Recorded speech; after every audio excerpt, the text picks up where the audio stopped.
Boa noite, estamos aqui na nossa super série, né? Tão esperado, eu estava tão ansiosa, passei o ano todo esperando esse dia de hoje, e olha quantas coisas aconteceram, quantas emoções, né? Essa super série tem me causado em mim, isso tem tudo a ver com a ACT, isso tem tudo a ver com o que a gente vai trabalhar aqui hoje, tá? A gente vai ver como essas emoções elas são vistas, olhadas na ACT, e vocês vão entender já já o que eu estou querendo falar, tá? Mas eu estou muito feliz também, não estou só ansiosa, né? Eu estou muito feliz de estar aqui, é um prazer enorme. Para quem não me conhece, meu nome é Josi Gundim, eu sou psicóloga clínica, né? Eu sou terapeuta cognitiva comportamental e terapeuta da ACT, tá bom? Que é a abordagem que eu vou falar um pouco hoje. Eu trabalho como professora de alguns cursos, dou aula, né, para alguns cursos da equipe da Fernanda Landeiro, da empresa, faço supervisão também. Então, eu estou na formação de psicopata, na formação de obesidade e emagrecimento, de TCC para profissionais. Às vezes eu fico no suporte ajudando as meninas também. Enfim, é um prazer enorme estar aqui, porque já tem algum tempo que eu estudo a ACT, né? Principalmente depois que eu comecei a ser TCC, tem uns anos, né, que eu entrei aí na TCC, e logo após eu comecei a estudar a ACT, mas nesses últimos 2 anos eu tenho estudado muito profundamente. E vai ser um grande prazer para mim trazer um pouco desse conteúdo aqui para vocês, como a gente faz a formulação de caso na ACT. Vamos trazer um roleplay também para que vocês vejam, né? Como é que funciona esses atendimentos na ACT, tá bom? Mas eu já queria começar falando um pouco, né, fazendo uma associação da ACT e das intervenções transdiagnósticas, porque esse é o tema da nossa super série, tá? Então, como é que funciona? Por que a ACT ali está dentro das intervenções transdiagnósticas, tá bom? Deixa eu só tirar aqui para o YouTube não aparecer novamente. Só um minutinho, viu, gente? Tá, vamos lá. Então, gente, a gente já viu que tem que a psicologia tem mais ou menos 40 anos, que dentro da psicologia a gente veio, né, principalmente quando a gente fala de uma psicologia baseada em evidências, a gente vem de uma psicologia protocolar, manualizada, tá? E há algum tempo, outras pessoas, né, outros autores que também trabalham com ciência propõem uma intervenção transdiagnóstica, que é uma intervenção, é um modelo clínico onde a gente não vai utilizar manuais, a gente não vai utilizar protocolos e a gente vai partir da formulação de caso desse paciente e fazer um tratamento para o nosso paciente totalmente individualizado. Mas individualizado não quer dizer que a gente vai inventar aí a roda. A gente vai utilizar procedimentos que são embasados cientificamente e a partir desses processos que a gente identifica no nosso paciente, a gente utiliza o procedimento adequado e a gente tem como fazer essa associação, tá? Eu não sei como é para vocês, mas eu que vim da TCC, quando comecei a estudar ACT, a primeira coisa que me passou na cabeça foi: cadê os protocolos, né? Como é que eu faço para atuar na ACT? Então, a gente sabe que é uma abordagem processual, mas quando eu entrei na ACT, eu não sabia exatamente do que se tratava. Quando eu comecei, né, a ler sobre a ACT, a gente ouve muito sobre metáforas, sobre técnicas de difusão cognitiva, de disfusão cognitiva, sobre aceitar emoções, mas de uma forma geral, a gente não entende como é que isso funciona, como a gente mobiliza esses processos na nossa prática, tá bom? Então, se vocês, assim como eu, perguntaram, né? Cadê os protocolos? Não tem, tá? Isso não quer dizer que a ACT seja solta, isso não quer dizer que a gente não vai trabalhar com evidência, né, de eficácia, procedimentos ou estratégias, tá? Que são respaldados cientificamente, tá? Então, toda a abordagem transdiagnóstica, ela visa uma mudança, né, uma mudança clínica a partir dos processos, da forma como ela vê esses processos no seu paciente. E a gente já falou lá na primeira aula, eu e a Lu, né, a gente falou um pouco sobre esses processos clínicos de mudança, que são mecanismos que geram sofrimento nos nossos pacientes. E podem ser processos comportamentais, cognitivos e emocionais, tá bom? A ACT ela vai estabelecer que através de 6 processos clínicos, tá? E a gente já vai falar um pouco mais sobre eles. A gente tem um modelo de tanto de psicopatologia da ACT, ou seja, de inflexibilidade psicológica, quanto de flexibilidade psicológica. Então, esse modelo de 6 processos, ele é um modelo de investigação. A partir desse modelo, a gente vai atuar com o nosso paciente, tentando investigar esses 6 processos, dançando, né, um pouco sobre esses 6 processos, tentando entender ali a partir da demanda do nosso paciente, tentando fazer uma associação com esses 6 processos, porque são esses 6 processos que vão nos guiar enquanto terapeutas da aceitação e compromisso. E para começar falando sobre a ACT, né, eu queria já falar que ela é um modelo unificado e transdiagnóstico. Transdiagnóstico você já sabe, mas que é um modelo unificado. Então, muita gente me pergunta assim nas caixinhas, né, Josi, como é que eu trabalho o TDAH com a ACT? Josi, como é que eu trabalho depressão com a ACT? Como é que eu trabalho ansiedade com a ACT? Abuso de drogas, né? Da mesma forma, quando a gente fala que é um modelo unificado, você pode estar se perguntando, mas Josi, você acabou de falar que o manual, né, era algo mais estruturado e etc., e que a gente, quando trabalha com a ACT, a gente quer ter processos e procedimentos que são individualizados, né? Como é que você fala que é um modelo unificado? Eu quero dizer que é a partir desses 6 processos que a gente vai fazer a nossa formulação de caso, seja para qualquer demanda, tá? Porque a ACT, ela entende que o objetivo principal da ACT não vai ser necessariamente, por exemplo, uma redução de sintoma, uma redução de ansiedade, uma redução, né, da desorganização de um TDAH, ou da procrastinação, não necessariamente tem a ver com redução de sintoma. A ACT vai ter a ver com flexibilidade e inflexibilidade psicológica, entendendo que a vida é cheia de dores, sim, mas isso não se dá de uma forma pessimista. Pelo contrário, é uma terapia muito construtivista que visa, né, que os nossos pacientes adquiram habilidades ao longo desses 6 processos que a gente vai trabalhar hoje e que eles consigam viver uma vida mais valorosa, tá bom? Então, eu vou começar hoje demonstrando um pouquinho como acontece, né, uma prática na ACT. Eu vou chamar a Lana, que é a nossa a nossa popstar, né, dos roleplays. A Lana, quando quiser entrar, pode entrar. Tudo bom, Alana, com você? Boa noite, Jô. Tudo Tá me bem? ouvindo? Estou ouvindo, Ah, eu já sim. sei o que foi. Peraí. Agora tá me ouvindo? Fala Estou de novo. ouvindo. Pronto, fui eu que não estava te ouvindo, tá? A gente, para quem não conhece a Lana é estagiária da Lu, né? Amiga da Lu, né? Me apossei da Lana hoje, ela veio me fazer esse roleplay aqui comigo, porque ela é uma ótima atriz, é estudante de psicologia, então ela não é uma paciente de verdade, tá? E o roleplay busca uma encenação para que vocês possam entrar em contato um pouco com a prática, tá bom? Então, eu peço para vocês, né, para que foquem aqui no conteúdo, não necessariamente tem uma forma certa de agir, cada profissional vai ter um direcionamento, cada profissional vai ter um jeito de fazer terapia, né? E esse é uma parte do meu jeito aqui, tá bom? Então, vamos começar, Alana. Vamos, Jô. Então, tá. Alana, boa noite. Boa noite, tudo bem? Tudo bom? E com você? Tudo bem. Tá, Alana? O que é que eu posso te ajudar? O que é que te traz aqui hoje? Então, Josi, na verdade, eu acho que eu tenho muitos problemas, né? Eu fui casada, na verdade, eu sou viúva hoje, e eu fui casada por 1 ano e meio, mais ou menos, e era o amor da minha vida, né? Foi o homem que mais amei nessa vida, que mais me levou a sério, que validava o que eu falava, a única vez na vida.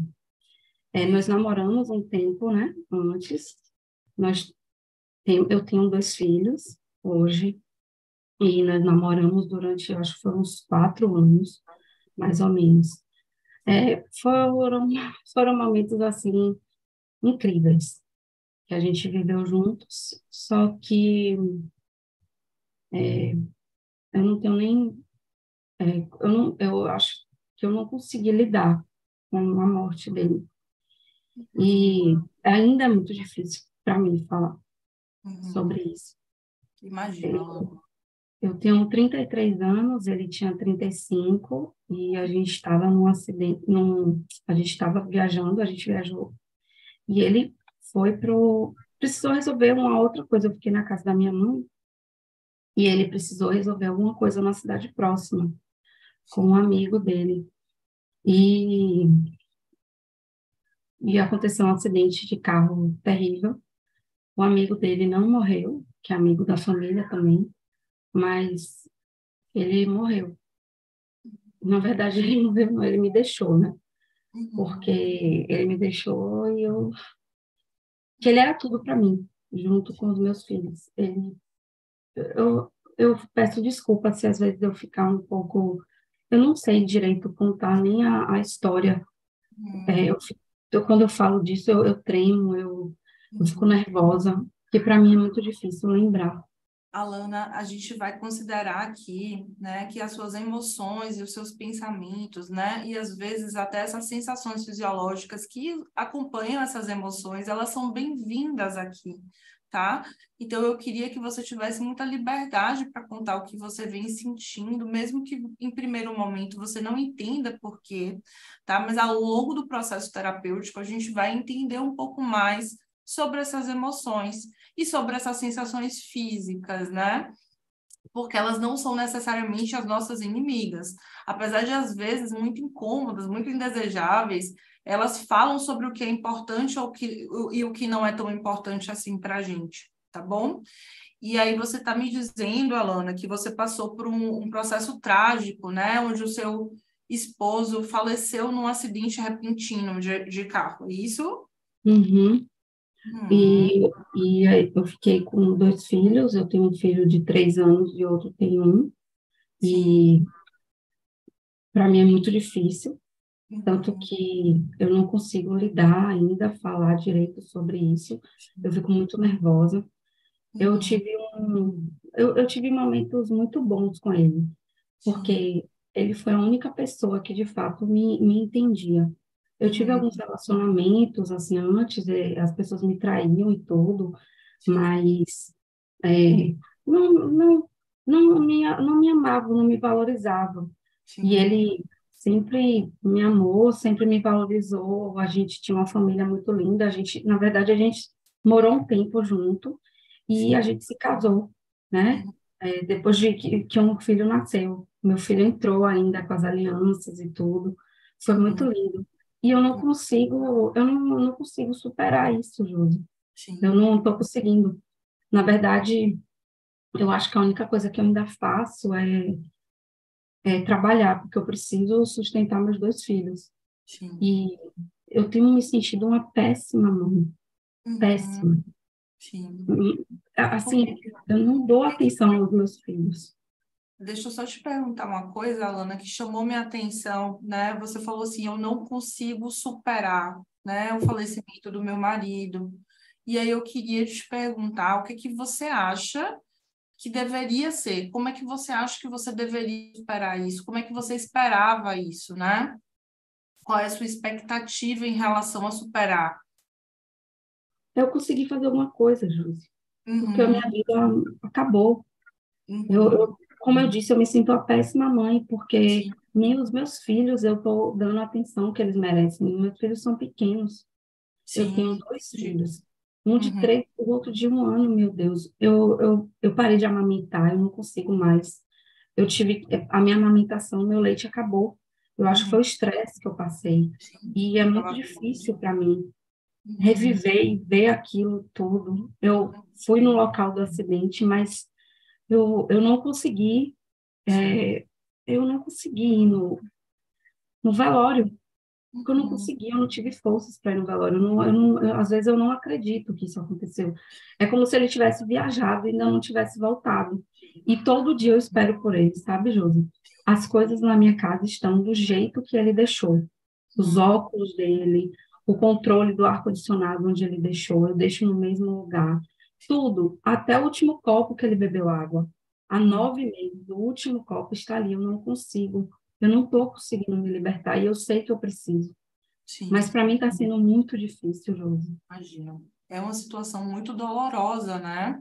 Principalmente, pelo que você me falou, parece que era uma relação diferente. É isso das outras que você teve? Uma relação melhor? É isso?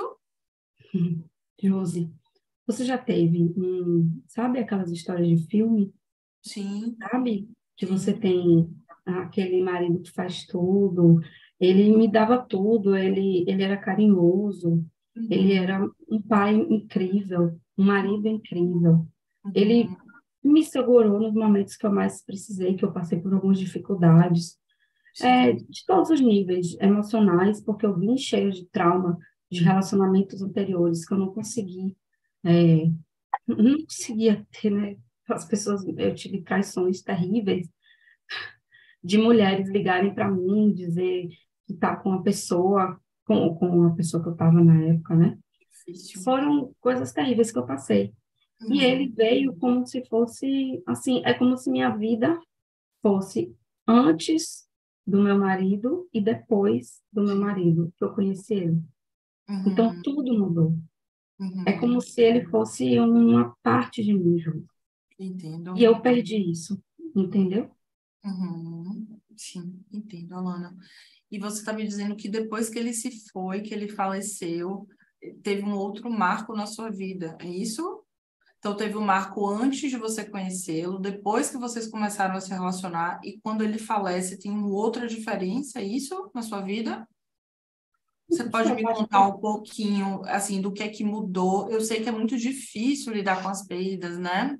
E de pessoas que são importantes para a gente. Eu acredito muito, né, que a quantidade de dor que a gente sente equivale ao nível de amor. Então, todo mundo que já teve uma perda de uma pessoa que ama, a tendência é que a gente sofra muito também, sabe, Alana? E às vezes a gente não quer sofrer, né? Mas o sofrimento ele também nos leva a avaliar o que é importante ou não para a gente, tá? E eu imagino que deve estar muito difícil para você agora, né? Eu quero entender se essas estratégias que você tem utilizado para lembrar do seu esposo, elas estão te ajudando hoje no dia a dia, como, por exemplo, deixar o controle, deixar o óculos, o último copo, ou se elas te atrapalham no seu dia a dia, tá? Não tem certo ou errado aqui, tem o que funciona para você ou o que não está funcionando. Tá bom? Mas eu queria que você me contasse um pouquinho de coisas que antes você fazia ou que você não fazia, né? Antes do falecimento dele e após o falecimento dele, tá bom? Porque apesar de você não ter entrado em contato com isso, não ter conseguido, e tudo bem, tá? É muito difícil, a gente não precisa conseguir tudo. Me parece que sua vida mudou muito após o falecimento dele, não é isso? Josi, eu fazia tudo. Eu ia no Uhum, shopping, eu saía com as minhas amigas, eu uhum, comprava coisas, a gente via filme em casa, a gente levava os filhos para parquinho, para tudo, a gente almoçava. Algumas uhum, vezes meus filhos ficavam com a minha mãe para que eu pudesse sair com ele. Aí uhum, depois disso eu não quero me aproximar de nada. É como se todas as vezes que eu fizesse algo eu tivesse deixando ele. Eu não quero deixar ele. sim. Eu quero viver e deixar. A sensação é de deslealdade, é isso? Isso é como se eu estivesse deixando. Se eu trocar o controle de lugar, se eu tirar os óculos, as roupas estão todas lá. Eu não consigo. Eu não Uhum, consigo. Eu não consigo. Por exemplo, o travesseiro dele eu não troquei mais a fronha. Eu deixei a mesma fronha para que aquele cheiro do perfume tivesse lá. Mas aos uhum, poucos parece que eu estou perdendo, eu fico com medo de estar perdendo a, a lembrança de tudo, sabe? Eu uhum. fico com medo de apagar da minha memória as coisas que nós vivemos e as fotos e a imagem dele em si. E Fala- eu não sei Pode se falar. isso é bom ou ruim, Uhum, deixar essas coisas, mas eu sei que eu fazia tudo e hoje eu não uhum, faço nada, uhum. nada. E é muito entendível, sabe, Alana? É muito compreensível por que que sua vida mudou tanto, né? Porque você perdeu uma pessoa que é muito importante e depois disso você teve outros comportamentos, né, que fizeram com que sua dor fosse aumentada um pouco, tá? E eu queria te perguntar algo que você me falou. Antes eu tinha tudo na minha vida, antes eu tinha uma relação, eu fazia coisas, eu saía com minhas amigas, eu levava meus filhos, né, para passear, para o parquinho, e você ia com ele, não é isso? Tudo. Que Muito você tudo. acha que essa relação te tornou, né? Assim, que ela é tão diferente, tão preciosa, né? O que você acha que diferente das outras coisas que você passou na vida, o que essa relação te tornou enquanto pessoa? Eu mudei como pessoa depois dele. Eu realmente pude ser eu mesma e ser Uhum, feliz, que eu nunca me senti completa, né? uhum, Eu nunca me uhum, senti assim tão. Antes eu pisava, era como se eu estivesse pisando em ovos, e pela uhum. primeira vez eu conseguisse ser eu mesma. Sim, entendi. Então, o seu marido, como é o nome dele mesmo, Alana? Rafael, O Rafael, é como se ele tivesse te dado essa permissão de você ser você mesma, e ele te validava por conta disso, é isso? Ele gostava de quem você é? Uhum. O que ele falava sobre você que te deixava assim mais feliz, né? Quais eram as características ou os adjetivos que ele te utilizava que você ficava mais satisfeita? Josi, eu não sei se consigo falar. Uhum. É muito difícil, Josi, é muito Sim. difícil. É muito difícil. Você não sabe o vazio que é para mim. Que ele falava tantas coisas. Ele Uhum. falava que eu era a melhor mãe que podia ter, quanto que eu era linda, que ele nunca tinha alguém tão especial, é, que cuidasse tanto dos filhos dele, cuidasse dele, e que eu era inteligente, que eu era muito dedicada, tanto em casa quanto no trabalho. E Uhum. eu me tornei nada, Uhum. porque nem no trabalho eu sou boa, nem sou boa mãe, e Sim. agora eu fico com esse cabelo aqui, ó, não vou no salão, eu não faço Uhum. mais nada, Uhum. nada. Mas você está me Cabelos dizendo. estão brancos, ó. Tô cheia de cabelo branco já aparecendo e não vou mais no salão. Entendo, né? Me parece que falta vontade de você cuidar dessas coisas, né? De cuidar do seu trabalho, da sua família, de você mesma. É isso? E isso Eu não tenho acontece mais razão. não tem mais quê? Não tenho mais razão para me cuidar assim. Uhum. Mas você acha, Lana, que tudo aquilo que o Rafael pensava e admirava em você precisa morrer junto com ele? Mas se não morrer, eu posso não, eu fico com medo de não estar sendo leal a ele, como Hum. ele sempre foi a mim. Olha que pensamento curioso, tá? E eu vou te convidar para a gente olhar para esse pensamento. Esse pensamento me parece uma regra, né? Que é, se eu me cuidar, então não tô sendo leal ao Rafael, né? E aí eu te Uhum. pergunto, você acha que o Rafael, com tudo que ele foi para você, tudo que ele te ensinou a ser e te permitiu a ser, o que você acha que ele pensaria sobre esse pensamento seu? Ou que ele responderia caso ele pudesse, né? Não faço ideia. Talvez ele não gostasse de realmente me ver assim, mas é muito. Ai, porque é diferente quando você está vivendo, né? Sim, A sim. situação do luto. Eu acho Uhum, que o meu luto vai ser eterno. uhum. Alana, Eu eu acredito muito que uma parte da sua dor, ela vai ser para sempre mesmo, né? E essa parte, é duro até eu falar isso, tá? Mas essa parte nos cabe da dor pelo fato da gente ter amado muito uma pessoa que se foi e recebido muito amor dessa pessoa que se foi. O que acontece muitas vezes é que a gente mesmo com essa dor, que às vezes é gigantesca, que às vezes é sufocante, né?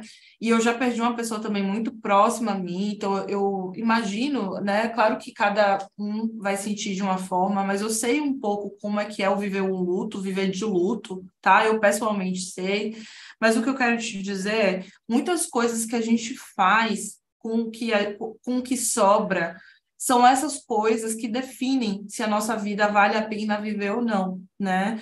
Então, você está me dizendo que talvez nem o Rafael concordasse com a forma que você está lidando com a perda dele.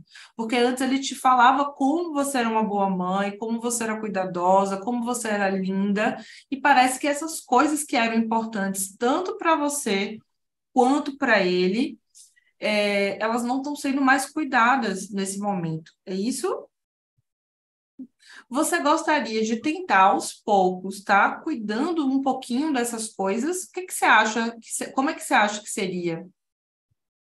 É isso, eu vim aqui, na verdade, para isso, né? Para que eu tentasse melhorar, mas ó, Hum, eu tenho um bolo na minha garganta quando eu falo disso, muito forte sim. no meu coração. Eu tenho Uhum, taquicardia, muita taquicardia.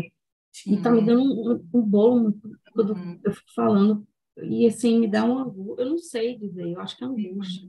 uhum, E eu uhum, queria poder falar disso de forma mais normal. sim, sim. E eu não consigo. Uhum. E Mas, é por isso que eu Alana, preparei.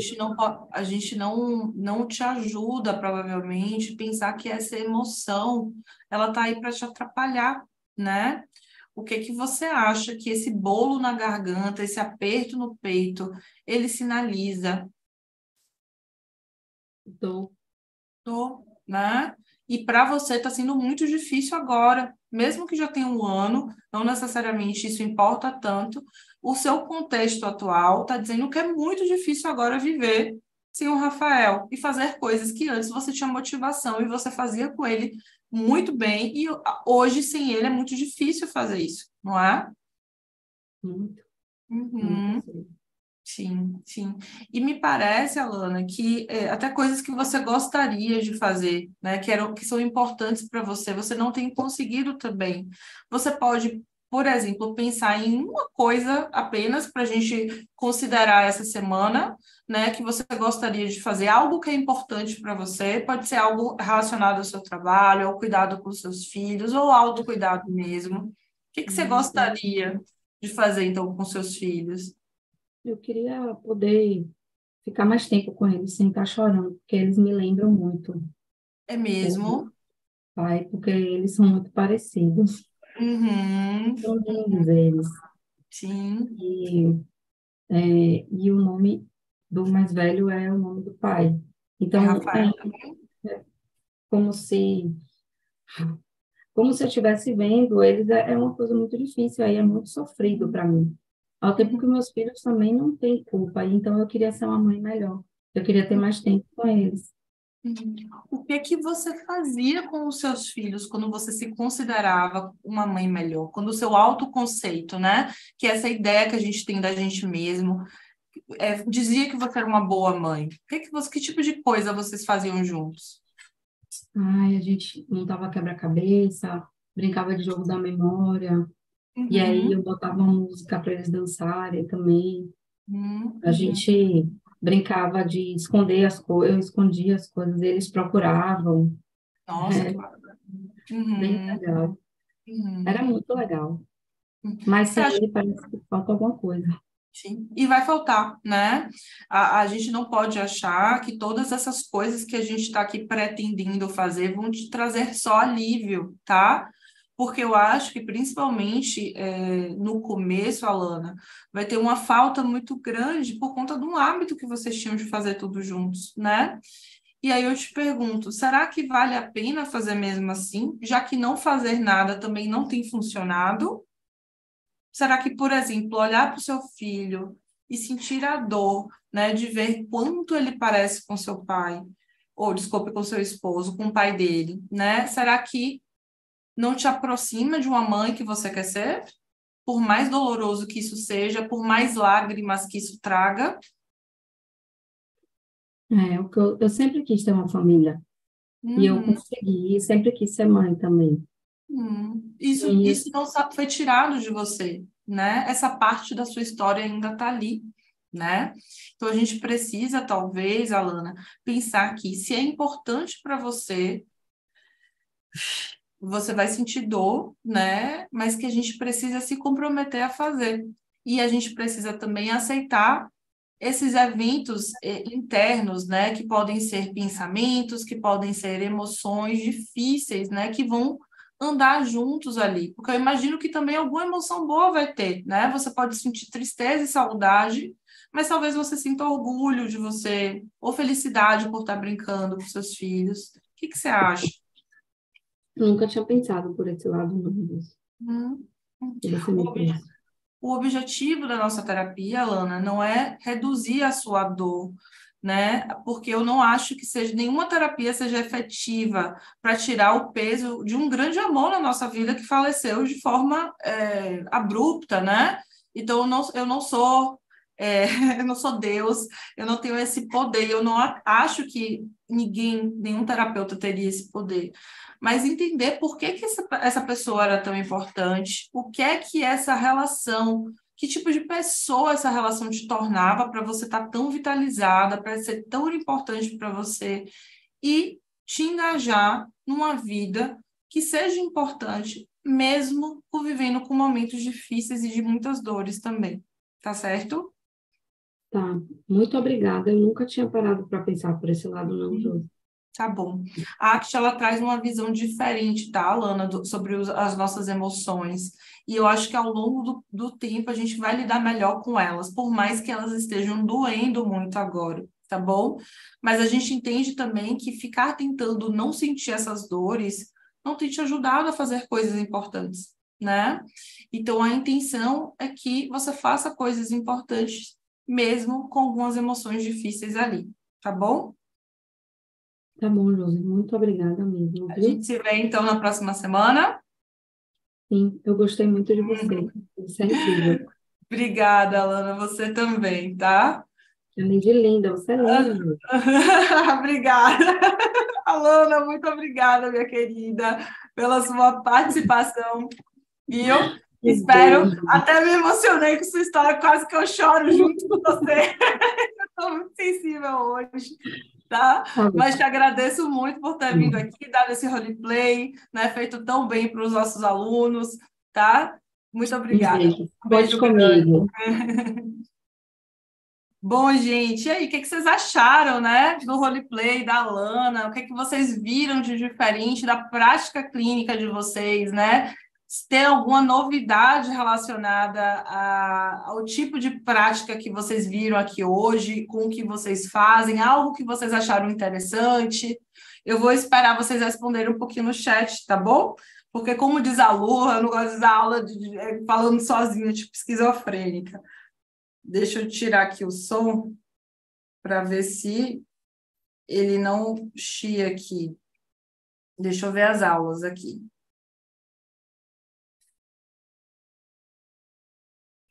A Lana com a profissão errada deveria ser atriz. A Globo tá perdendo a Lana. Quase chorei. A Lana arrasou na atuação. Atriz de milhões. Que bom. Mais alguma coisa sobre a prática, sobre o manejo, né? Às vezes a gente, assim, às vezes não, a TCC, né? É um pouco diferente a prática na TCC da arte, apesar das duas serem abordagens cognitivas comportamentais. Tá bom, gente, muito obrigada. Eu vou então continuar, tá bom? Né, tem um delayzinho, mas daqui a pouco eu vejo de novo aqui, tá? Com vocês. Deixa eu vir para nossa aula, então, para a gente conversar um pouco sobre a arte, tá? Em primeiro lugar, eu gostaria de começar falando para vocês que a arte, a gente fala arte mesmo, né? Tem muitas pessoas que ainda estão no começo da abordagem, ainda não tem muito intimidade com a abordagem que chamam de ACT, né? E o fundador da ACT mesmo, ele fala que é muito importante que a gente chame de ACT ou de ACT, porque em inglês ACT significa agir, né? E apesar de muitas pessoas conhecerem a ACT como a terapia da aceitação e compromisso e focarem muito na aceitação, a ação é algo muito importante para a ACT, tá bom? Então, agir, ação tem muito a ver com a nossa abordagem de hoje, com o modelo da ACT, o modelo clínico, e vocês já vão entender, tá bom? Queria dizer também, né, que já falei um pouquinho que é o modelo transdiagnóstico, que é unificado, que a gente lida dessa forma, tá bom? Com todos os pacientes, independente da demanda dele, a gente vai ver o paciente vai traduzir o paciente através de 6 processos, tá?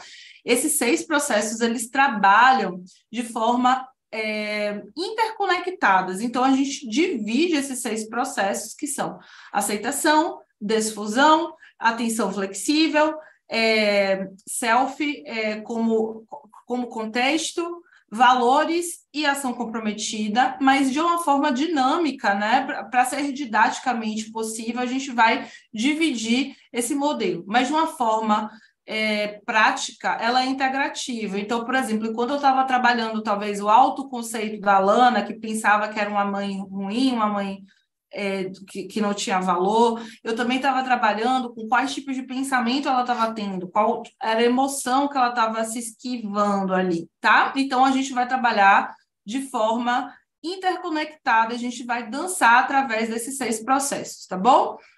Então, vamos falar um pouco de onde vem a ACT. A ACT foi fundada por Steven Hayes e colaboradores em 87. O Steven Hayes, ele é norte-americano, ele ainda está vivo, é professor da Universidade de Nevada, tá? Então, se vocês quiserem procurar um pouquinho sobre o Steven Hayes, até hoje ele dá cursos e fala sobre um pouco da ACT também na internet, no YouTube.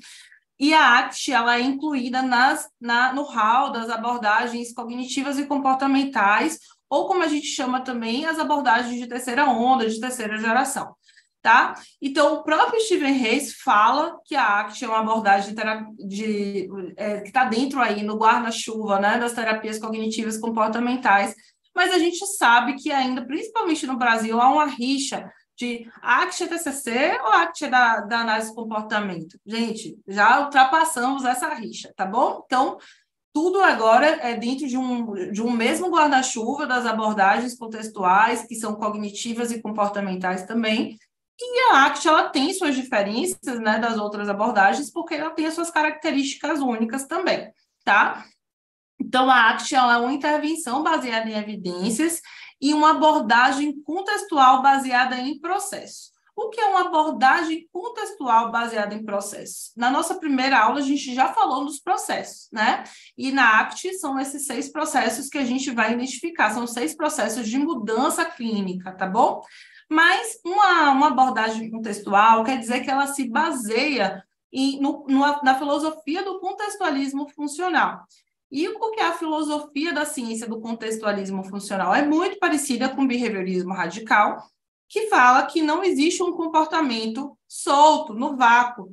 E quando a gente vai analisar o comportamento de um paciente, e aqui eu quero chamar a atenção para vocês, que os pensamentos, os nossos sentimentos, as nossas emoções, as nossas sensações físicas, né, na ACT, elas são vistas também como comportamentos, só que como comportamentos privados, tudo que acontece dentro de mim, tá? Ou eventos internos, ou eventos psicológicos, é tudo sinônimo, e os comportamentos públicos ou manifestos, que são os comportamentos, aquele que todo mundo vê.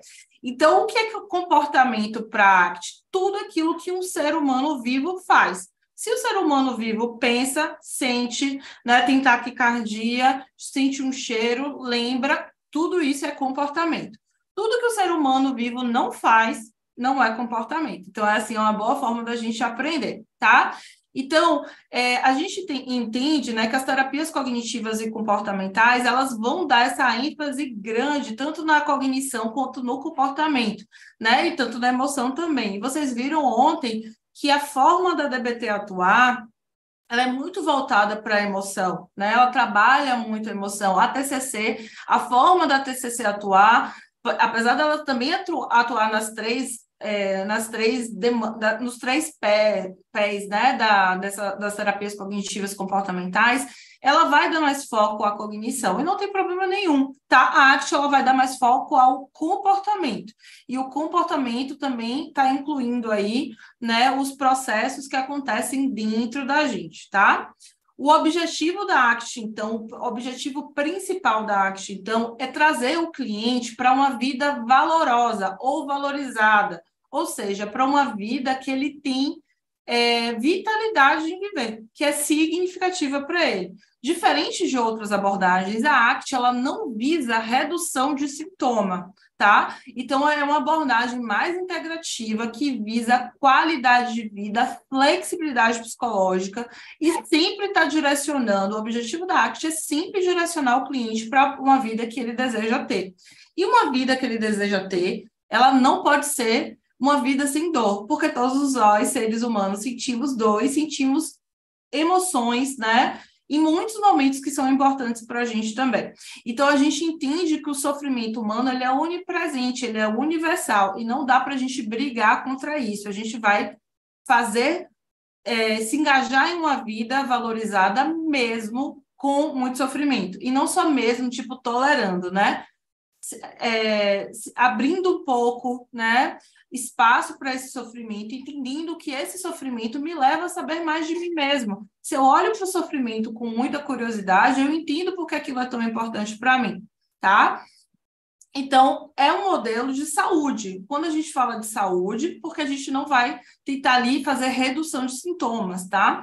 Que visa tem esse objetivo maior de flexibilidade psicológica e que visa com que o paciente passe por situações dolorosas que são importantes na vida dele, por mais que isso doa, por mais que isso trave por algum momento, que esse paciente se conecte a pontos importantes para ele e a ACT traz habilidades para que o paciente consiga viver essa vida valorosa, mesmo sofrendo às vezes, né? Mesmo tendo pensamentos difíceis, mesmo tendo emoções muitas vezes indesejáveis, tá certo?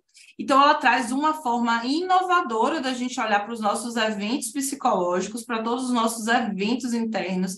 Eu não conhecia nenhuma abordagem que trabalhasse parecido com a ACT, né? Então, de forma alguma, a ACT entende que essas emoções, esses sentimentos, esses pensamentos, eles são parte do problema. Por ser uma abordagem contextualista, funcional, né? Ela é uma abordagem que visa que o nosso contexto, ele é responsável, né? A interação da gente com o nosso contexto é responsável pelo que a gente pensa, pelo que a gente sente, pelo que a gente faz. Então, a ACT, ela não trabalha alterando esses eventos internos, como, por exemplo, a TCC. E como eu já disse aqui antes, não tem certo nem errado, é só formas diferentes, tá? Mas a ACT não faz, por exemplo, reestruturação cognitiva, é muito difícil, né? Pode até fazer, mas não necessariamente vai ser a principal técnica da ACT, tá? Por quê? Porque a gente entende que esse pensamento ele faz parte de um contexto e que não necessariamente eu preciso alterar esse pensamento, eu preciso sim ativar um comportamento que leve o meu paciente para uma vida mais valorosa, tá? Então, o que me encantou na ACT foi exatamente esse olhar diferenciado, né, para a nossa subjetividade, não qualificando a sua subjetividade como um problema a ser resolvido, né? Mas um problema a ser vivido dentro de uma vida que tem altos e baixos, né? Dentro de uma vida que em alguns momentos a gente precisa lidar com problemas, como, por exemplo, a Lana atrás, né, onde ela ficou viúva, algo completamente inesperado, de uma relação muito boa, e o que a gente vai fazer com isso após, tá bom? Então, eu queria começar já sinalizando algumas coisas que eu gostaria de falar aqui hoje, tá? Eu tenho pelo menos 3 pontos para que a gente discorra hoje na aula, pelo menos 3, estou sendo ambiciosa, estou pensando lá em 4 ou 5, mas eu quero pelo menos falar de 3 coisas que são importantes aqui. A primeira coisa é a visão de mundo e do sofrimento humano que a ACT tem. Isso é muito diferente das outras abordagens, tá? E o que eu queria falar? Como é essa visão do mundo, né? A visão do mundo fala que os seres humanos, da ACT, fala que os seres humanos sofrem, né? Que a única coisa, talvez, que seja o maior elo do ser humano, que conecta todos nós, é o nosso sofrimento.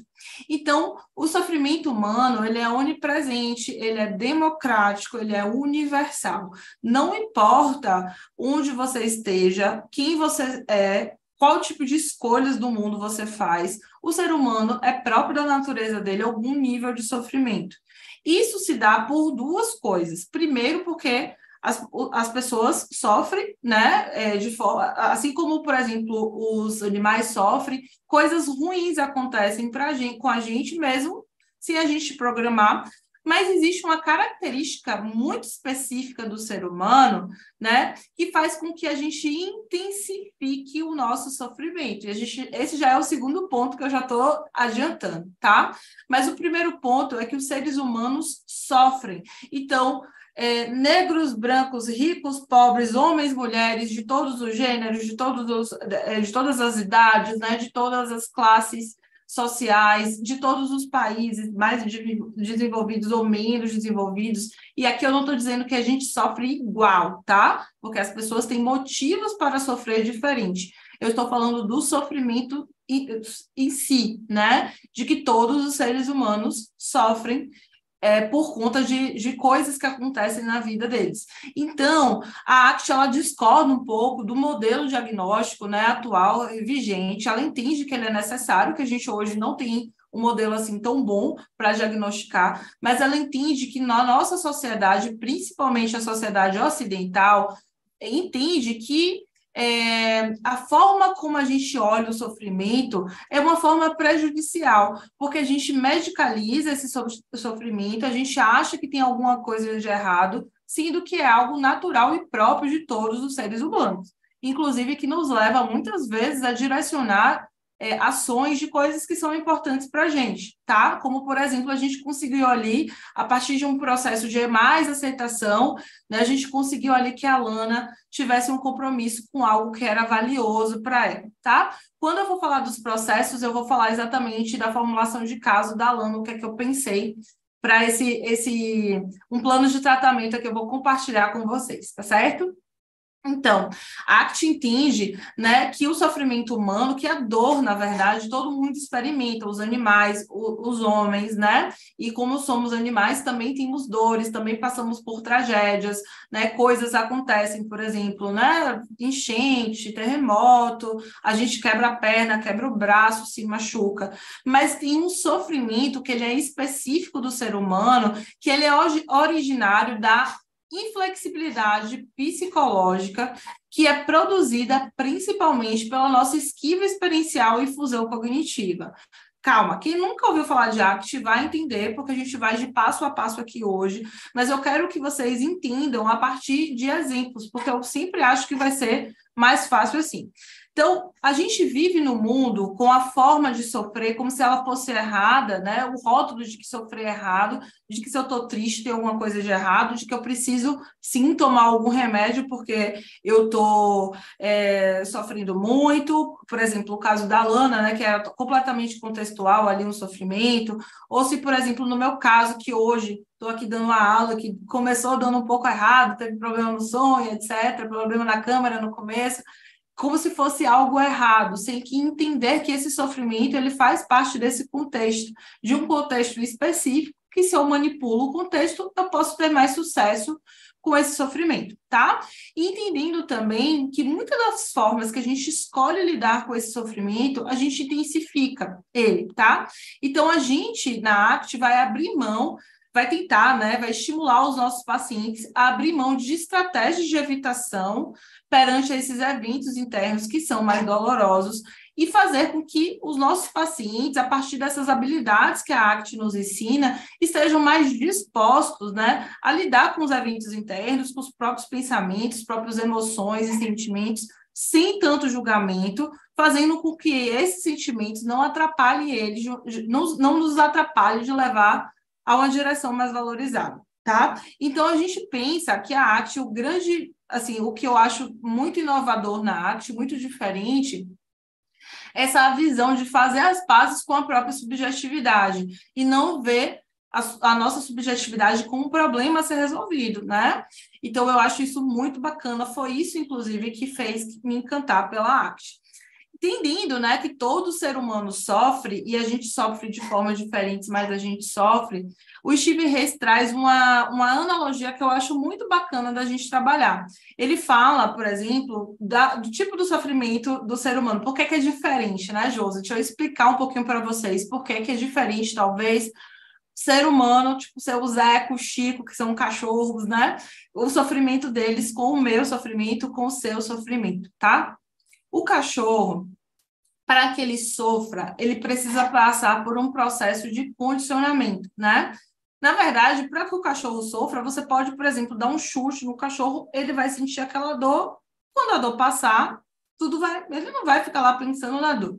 Se você chuta o seu cachorro todos os dias, né? Todos os dias você chega e chuta o cachorro. Ele vai fazer um processo de condicionamento, né? A mesma coisa que acontece lá, não sei se vocês lembram da história do Pavlov, que tocavam a sinetinha e mostravam a carne para o cachorro e o cachorro começava a salivar. É a mesma coisa que a gente vai fazer, vai associar. O cachorro vai pensar lá, esse humano, dor, né? Tenho que fugir, tá? Mas um cachorro, por exemplo, quando ele não tiver nenhuma pista ambiental, o que é que seja pista ambiental? Nenhuma característica no ambiente, não na mente dele, não na imaginação dele, que você chegou no momento e que você vai realmente bater nele, ele não vai sofrer nesses momentos onde não tiver essa pista ambiental. Os seres humanos não funcionam assim. Para a gente, para os seres humanos, que a gente pode prever, analisar, ponderar, tentar controlar, avaliar, julgar, fazer, né, associações.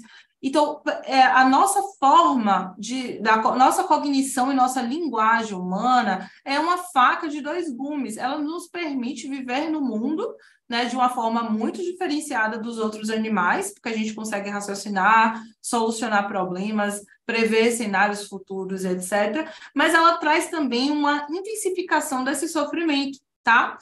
E aí, para o ser humano, basta pensar na possibilidade de ser chutado, já faz com que cause sofrimento. Então, por exemplo, vamos pensar aqui. Vou trazer até uma situação que me ocorreu até pouco tempo. Me perguntaram outro dia se eu tinha medo de pegar Uber, né? E eu não, teoricamente, entrar no carro, mesmo que seja com uma pessoa estranha, não necessariamente me causaria medo. Mas depois de tantas coisas que eu já descobri, né, de pessoas que tentaram assaltar e etc., de situações onde mulheres foram reféns, né, tentativa de estupro, de roubo, etc., nunca aconteceu comigo, eu nunca passei por isso, mas hoje eu tenho medo de pegar Uber e eu evito, assim, eu pego, se tiver alguma coisa muito importante, mas eu tomo uma série de cuidados. Ou seja, a minha preocupação no mundo me tornou o meu comportamento mais protetivo, né? E isso não necessariamente é uma coisa ruim. Mas um cachorro por si só, por ele não ter essa mente resolvedora de problemas, uma mente que pensa, que prevê, que avalia, que compara, que julga, né, que tenta pensar em cenários possíveis, né? Por exemplo, o cachorro não fica lá pensando, se eu pegar o Uber, o que é que ele vai fazer? Será que ele vai me chutar? Não acontece isso. Ele vive o momento presente, tá? E ele vive de forma 100% em atenção plena, como se ele estivesse ali em atenção só aquilo que está acontecendo no momento presente, sem fazer grandes associações, a não ser que tenha um estímulo que ele já associou, tá? Então, por exemplo, o meu cachorro, quando eu pego a coleira, ele começa a pular. Eu ainda não saí com ele, eu ainda nem falei o comando, vamos passear, mas ele já está muito eufórico, ele entende, ele já associou o que isso significa. E ele associou a partir de várias experiências no mundo dele, né? Várias experiências onde toda vez que eu mostrava a coleira e prendia ele passearia, e para ele é muito legal passear porque eles adoram. Então, o ser humano, ele não precisa disso, ele não precisa da pista ambiental, porque tem uma coisa que a gente faz na nossa cabeça que chama-se imaginação, né? E isso decorre também de uma possibilidade de prever eventos e cenários que não são existentes. Então, se eu peço para você hoje, para você fechar os olhos e imaginar que você está nas Maldivas, você consegue fazer isso, né? Você consegue imaginar, fechar os olhos, imaginar aquela água clarinha, azul, cristalina, né? Você consegue imaginar a temperatura da água, o tipo de areia da água, você consegue pensar em como você estaria, o seu estado emocional, se você estivesse naquele momento, sendo que você não está lá na Maldivas. Agora abre o olho, né? Vem para a realidade. Eu estou aqui em Salvador, não estou nem perto daí de Maldivas, apesar de ter praia que é bem diferente, tá?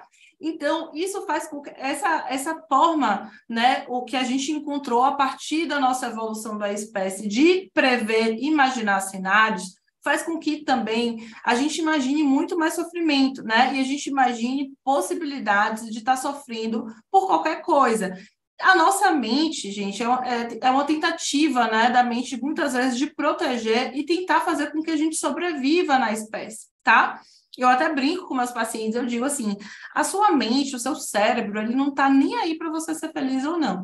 Ele só tem dois objetivos, o seu cérebro: te livrar de um perigo para que você morra, né? E fazer com que você se reproduza para não extinguir a espécie. Entende? Para a nossa espécie não entrar em extinção. Se isso quer dizer que ele vai te bombardear de pensamentos catastróficos, né? Pensar de previsões de tudo de ruim que pode acontecer, ele vai pagar esse preço, porque para ele o mais importante é você estar seguro. Se você está sofrendo, tendo crise de ansiedade, não está conseguindo sair de casa, ele não está se importando tanto com isso. Tá bom? A questão é quando a gente acredita muito nesse cérebro sem entender o funcionamento tanto dele quanto da mente. Tá? Então, por que surge essa forma da gente conectar eventos e conectar eventos que a gente nem esteve, nessa possibilidade imaginativa? O que é que resulta dela? Resulta que a gente vive muito mais num contexto verbal que não está acontecendo do que num contexto experiencial, que é o que acontece aqui agora. E por a nossa sociedade ela ser estruturada a partir desse contexto verbal, a gente fica muito mais em possibilidades e eventos que estão na nossa mente do que na realidade. Isso nos leva muito a sofrimento, porque abre um campo enorme de possibilidades de coisas ruins acontecerem. Então, se vocês pensarem um pouquinho, né, na evolução da nossa espécie, somos animais frágeis, a gente não luta bem, né? Se a gente for deixar na selva assim, as nossas ferramentas, os nossos mecanismos, né? A gente não luta bem, a gente não tem presas muito grandes, né? A gente não é tão ágil, por exemplo, quanto um outro predador.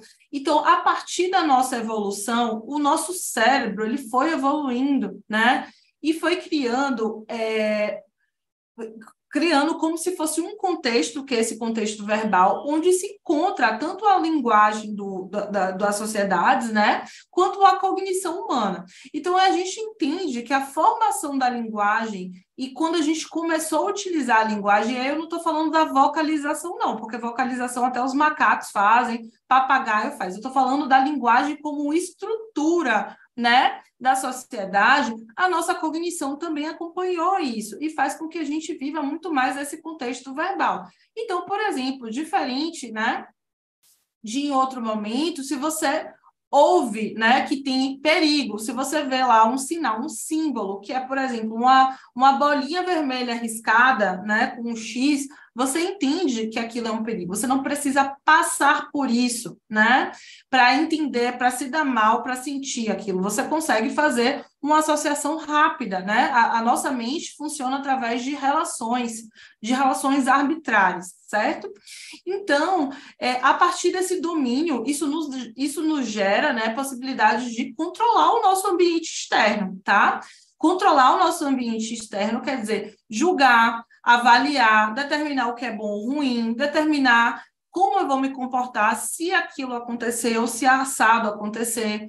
Entende? Essa forma de dominar e controlar o mundo externo a partir dessa mente mais resolvedora de problemas, mais resolutiva, ela foi muito importante para o ser humano. Ela, inclusive, fez com que a gente evoluísse enquanto espécie por conta disso.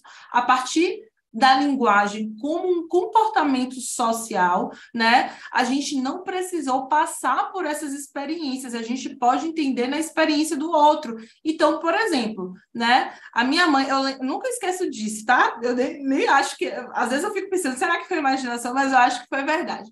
Minha mãe, quando eu era pequena, tinha muitas tomadas na minha casa, né? E antigamente não existia tantas, assim, eu sou novinha, né? Mas assim, antigamente não existia tantas artimanhas, né? Hoje a gente tem aquelas capinhas para fechar a tomada, para o bebê não botar o dedo, né? E a minha mãe constantemente falava: não mexe na tomada para você não tomar choque.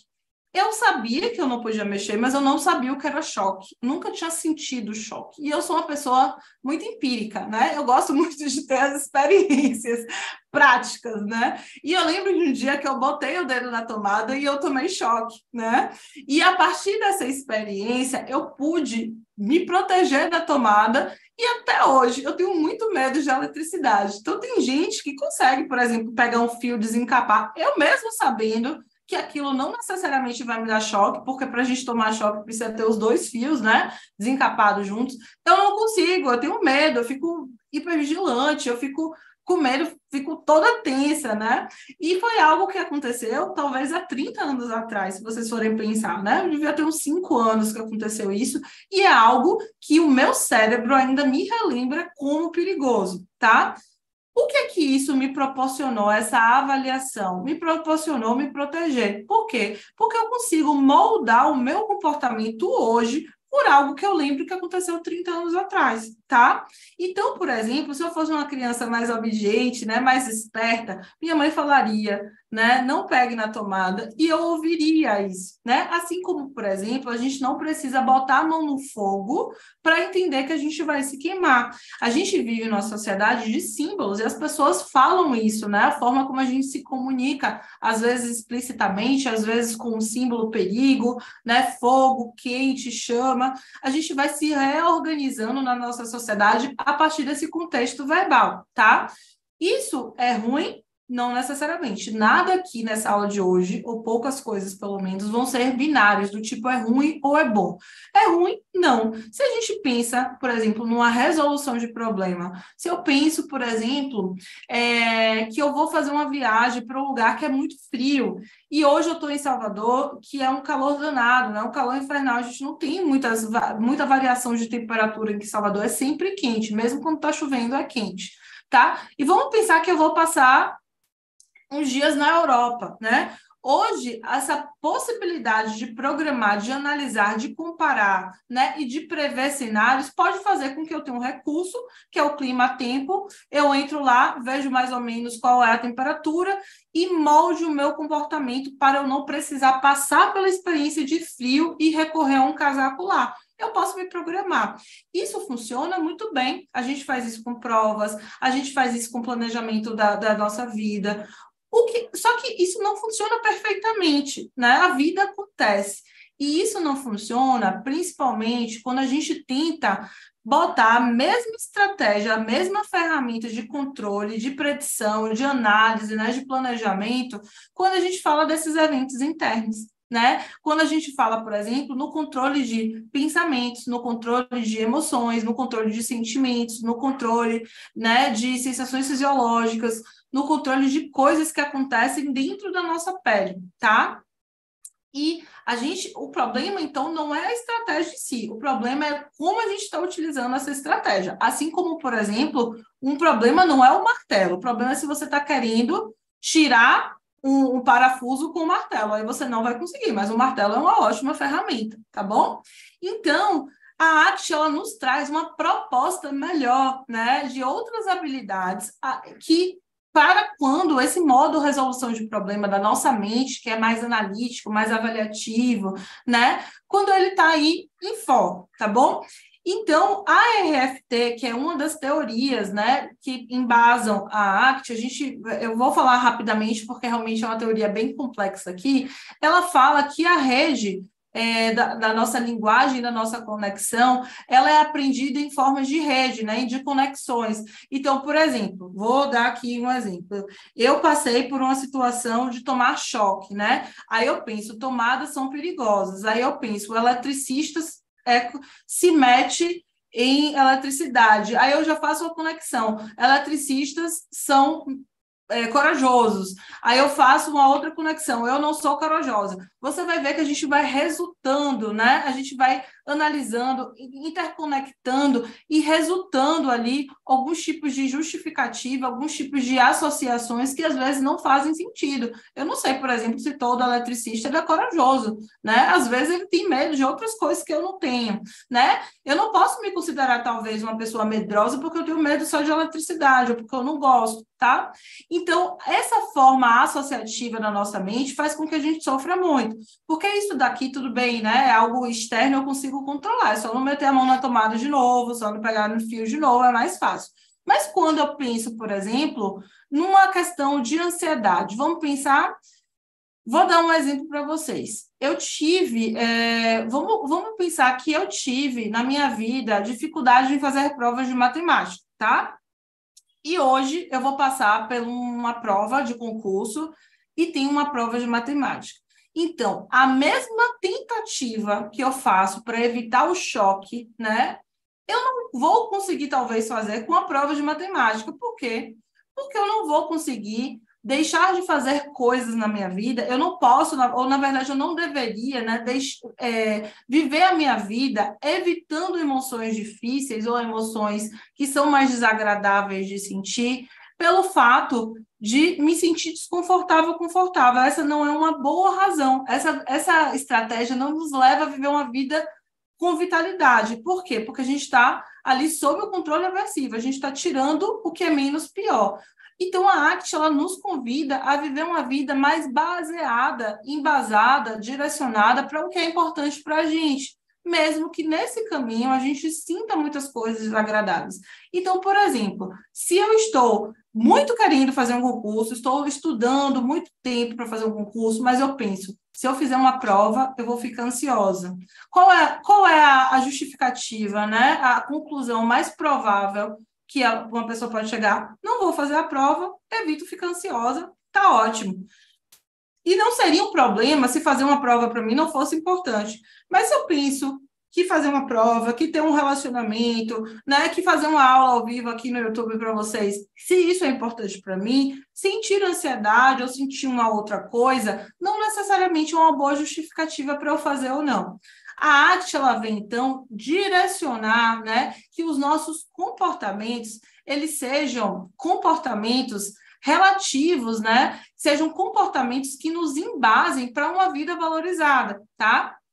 E ela entende que muitas vezes, muitas estratégias que a gente utiliza hoje, como essa tentativa de controle mental, não faz com que a gente siga uma vida valorizada, faz com que a gente evite sentir desconforto.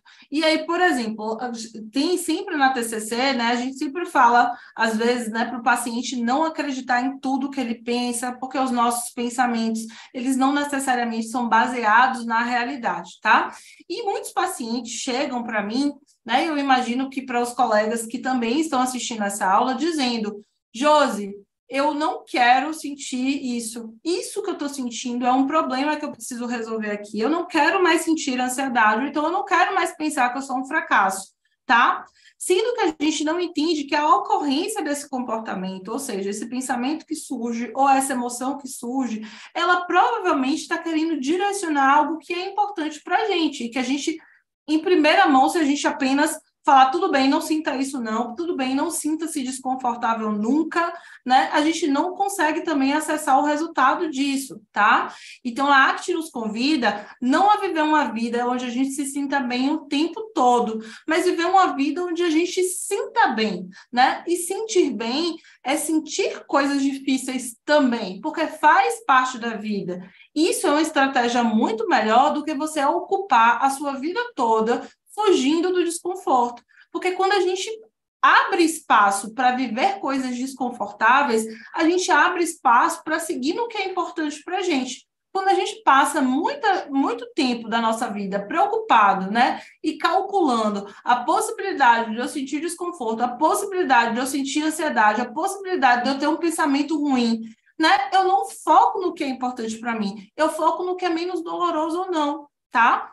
Então, a gente tem aí como principal estratégia dentro da ACT, que a gente vai ver aqui, a esquiva experiencial. E isso faz parte dos 6 processos da ACT. Antes de eu entrar na esquiva, eu vou começar a falar para vocês, vou apresentar a vocês o Hexaflex, tá? Aquilo que a Luciana disse que não entende, que não sabe o que é, né? Que ela só conhece o Hexa, que é do Brasil, que vai chegar com fé, né? Vai chegar. Eu vou mostrar aqui para vocês e eu vou explicar como é que ele funciona, tá bom? Deixa eu só compartilhar aqui a tela com vocês.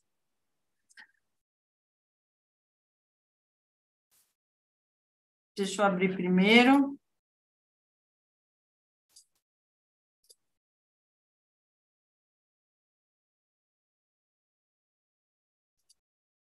Estão ouvindo bem, gente? Por favor, me sinalizem aqui se vocês conseguiram, se vocês estão vendo direitinho. Estão conseguindo ver? Deixa eu entrar aqui no YouTube.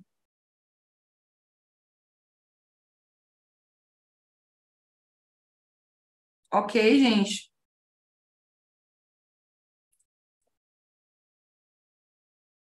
Aqui tem um delayzinho. Tá, eu vou seguir, tá? Ah, ótimo, já recebi aqui a resposta. Então, temos aqui o dito cujo, o Hexaflex, né? Que é um hexágono. Já entrei nos de inflexibilidade. Quero começar com esse que é de flexibilidade.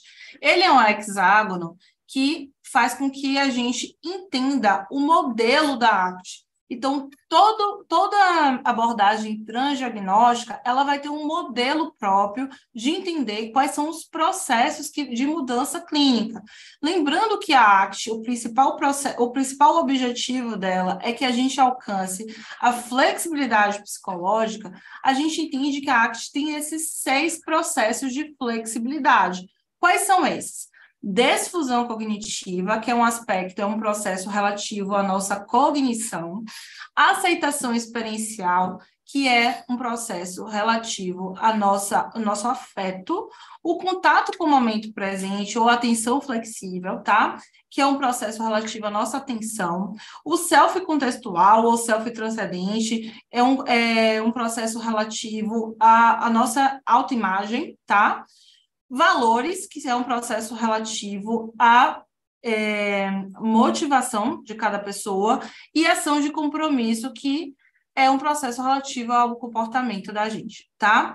Esses processos, como é que a gente faz para chegar neles, tá? Vou falar rapidamente deles, mas como é que faz? Eu chego a esses processos, eles são caminhos, né? Onde eu posso chegar. Não, né? Não existe ninguém 100% flexível psicologicamente, né? Eu gostaria muito de ser essa pessoa, mas a gente entende que o processo de flexibilidade psicológica é um exercício, né, durante toda a vida, que a gente pode ficar mais fácil a partir dessas habilidades, mas que é provável que em algum momento a gente empaque. É muito provável que em algum momento eu tenha um pensamento que me paralise, né? Ou que eu acredite tanto no pensamento que eu faça um esquiva experiencial, tá? Ou então que eu passe muito tempo pensando em algo que pode acontecer, ou seja, eu não esteja com atenção no momento presente, tá? Ou no momento que eu me defina como um conceito, tá bom? Ou o momento que eu escolho um comportamento não necessariamente que tenha a ver com os meus valores, né? Mas eu escolho a partir de uma impulsividade.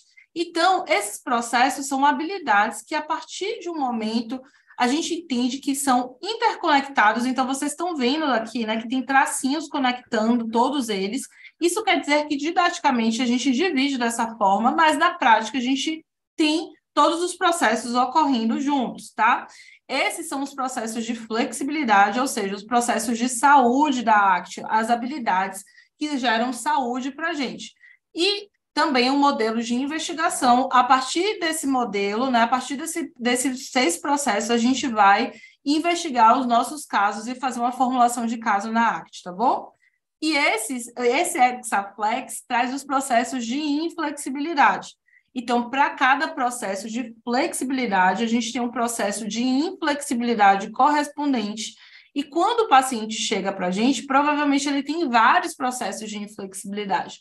Porque os processos de inflexibilidade fazem com que a gente viva, que a gente se afaste de uma vida que seja Na verdade, os processos de inflexibilidade são uma tentativa da gente, né, de fazer aquilo, aquele controle mental, né, provavelmente, mas são tentativas, né, de que a gente alcance uma vida valorosa que não deram certo, tá? Então, são tentativas que muitas vezes a gente persiste ali, é obstinado no erro, mas que levam muito mais à inflexibilidade do que à flexibilidade, por isso que a gente precisa, talvez, trabalhar isso na terapia. Então, correspondente com a aceitação experiencial, a gente vai ter a esquiva ou a evitação, sinônimos, tá?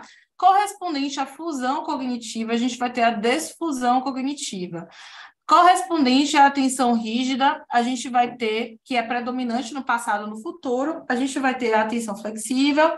Correspondente ao processo de flexibilidade self-contextual, a gente vai ter o self-conceitual, ou seja, o self como um conceito específico, quando a gente se apega a um conceito. No campo dos valores, a gente vai ter valores difusos, né? Predominância de obediência, quando a gente faz as coisas porque os outros querem, não necessariamente porque a gente quer, ou valores evitativos, tá? Pessoas que não conseguem ter clareza nos próprios valores. E aqui no comportamento, em vez de uma ação que se compromete com esses valores, a gente vai ter ou inércia, ou impulsividade, ou persistência da esquiva. Ou seja, a gente não vai ter ação comprometida com esses pacientes, a gente vai ter que mobilizar esses processos. E aí, Josi, quando me perguntam o que é flexibilidade psicológica, né? Nunca vi, nem ouvi, nunca vi, nem comi, eu só ouço falar, né?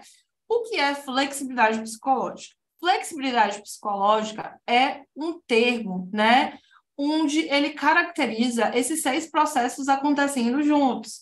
E talvez o termo que eu mais goste, a definição que eu mais goste de flexibilidade psicológica, gente, me dá um retorno se assim, o slide está passando para vocês ou ficou preso na primeira página, tá?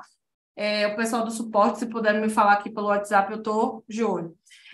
O processo de flexibilidade psicológica, a gente pode pegar a melhor definição, até então, o que eu já ouvi é sentir e pensar com abertura, atentando ao momento presente, movendo sua vida em direções significativas. O que significa isso? Sentir e pensar, quando a gente fala em sentir, a gente fala em aceitação, e pensar, a gente fala em desfusão, né? Com abertura.